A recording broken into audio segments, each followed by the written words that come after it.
আসসালামু আলাইকুম। এসএসসি 2027 ও 28 ব্যাচ, কি অবস্থা তোমাদের? আর কিছুদিন পরেই তো শুরু হবে টেস্ট পরীক্ষা এবং বার্ষিক পরীক্ষা। হাতে মাত্র 2 থেকে 3 মাস আছে আর সময়। এই অল্প সময়ের মধ্যে কিভাবে তোমরা আইসিটি সাবজেক্ট শেষ করবে, এটা নিয়ে আজকে আমরা আলোচনা করব।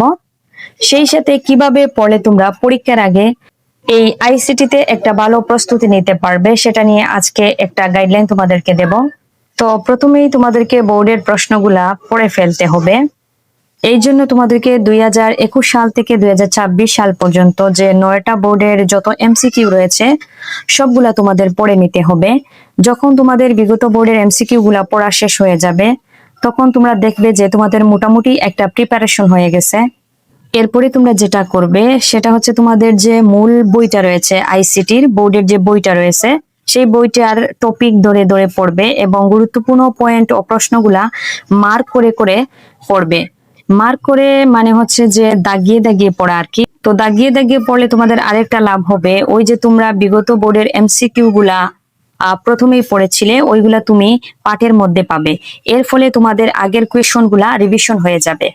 এরপরে তুমি মডেল টেস্ট দেওয়া শুরু করবে যখন তুমি বোর্ডের প্রশ্নগুলো তোমার শেষ হয়ে যাবে পড়া। তারপরে যখন তুমি মূল বোর্ড যে বইটা রয়েছে আইসিটির সেটা পড়লে, এই দুইটা পড়ার পর তুমি যেটা করবে সেটা হচ্ছে মডেল টেস্ট দেওয়া শুরু করবে। তুমি ঘরে বাসায় বসে একটা একটা করে মডেল টেস্ট দেওয়া শুরু করবে।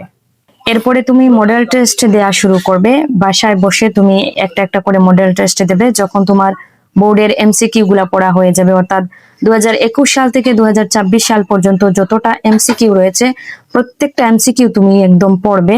তারপরে তুমি আইসিটির যে মূল বইটা রয়েছে, তোমাদের বোর্ড যে বইটা রয়েছে সেটা পড়বে।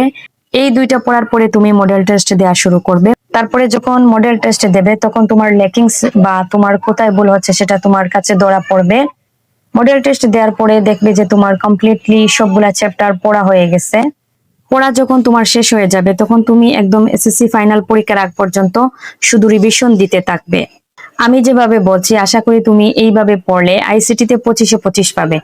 আর 25 তো প্র্যাকটিক্যালে থাকে, ওইটা স্কুল থেকে দেবে। স্কুল থেকে প্র্যাকটিক্যালে 25-এ 25 দিয়ে থাকে, সো ওটা নিয়ে তোমার আর চিন্তার দরকার নেই। আজকে আমি তোমাদেরকে আইসিটি পড়ার গাইডলাইনটা বলে দিলাম।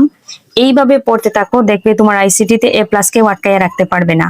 তো আর কোনো সমস্যা থাকলে তোমাদের আপুকে কমেন্ট করে জানাতে পারো। আপু তোমাদের সাথে আছে ইনশাল্লাহ। নেক্সটে কি কি ভিডিও চাও আপুকে জানিয়ে দিও। ভালো থেকো। এসএসসি 27 ও 28 ব্যাচ, দেখা হচ্ছে আবার ক্লাসে। আল্লাহ হাফেজ।